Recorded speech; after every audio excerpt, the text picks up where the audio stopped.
ನೆಮ್ಮದಿ ಕೆಡಿಸಕ್ಕೆ ಬಂದಿದ್ದಾರೆ ಬಿಜೆಪಿ ಅವರು ಮಾತ್ರ ಮುಖ್ಯಮಂತ್ರಿಗಳು ಹೇಳಿದ್ದಾರೆ ಮುಖ್ಯಮಂತ್ರಿಗಳೇ, ನಿಮ್ಮ ಸರ್ಕಾರದಲ್ಲಿ ಯಾರಿಗೆ ನೆಮ್ಮದಿ ಇದೆ ಹೇಳಿ? ನಿಮ್ಮ ಸರ್ಕಾರದಲ್ಲಿ ಯಾರಿಗೆ ನೆಮ್ಮದಿ ಇದೆ? ಯಾರು ನೆಮ್ಮದಿಯಿಂದ ಇದ್ದಾರೆ ನಿಮ್ಮ ಸರ್ಕಾರದಲ್ಲಿ?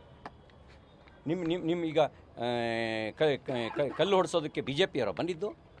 ನಾಚಿಕೆ ಆಗಲ್ಲ ಹಿಂಗೆಲ್ಲ ಹೇಳೋದಕ್ಕೆ ಜವಾಬ್ದಾರಿ ಸ್ಥಾನದಲ್ಲಿ ಇದ್ಕೊಂಡು? ನೀವು ಹೇಳಿದ್ರಲ್ಲ ಶಾಂತಿಗಾಗಿ ಇಸ್ಲಾಂ ಅಂಥೇಳಿ, ಇದೇ ಇಸ್ಲಾಂ ಹೆಸರಿನಲ್ಲೇ ಜಗತ್ತಿನಾದ್ಯಂತ ಉದ್ದಗಲಕ್ಕೂ ಭಯೋತ್ಪಾದನೆ ನಡೀತಾ ಇರೋದು ಇದೇ ಇಸ್ಲಾಂ ಹೆಸರಿನಲ್ಲಿ.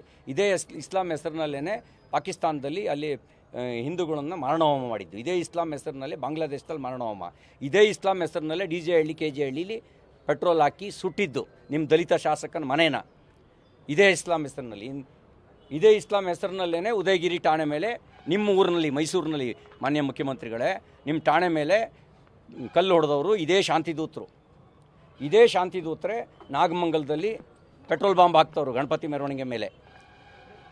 ನಿಮ್ಮ ಓಲೈಕೆ ರಾಜಕಾರಣಕ್ಕೆ ಕನಿಷ್ಠ ಒಂದು ಮಿತಿ ಇರಲಿ.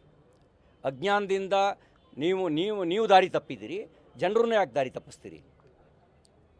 ನಿಮ್ಮ ಮತಗಳಿಕೆ ರಾಜಕಾರಣಕ್ಕೆ ದೇಶನ ಯಾಕ್ರಿ ಬಲಿ ತಗೊಳ್ತೀರಿ?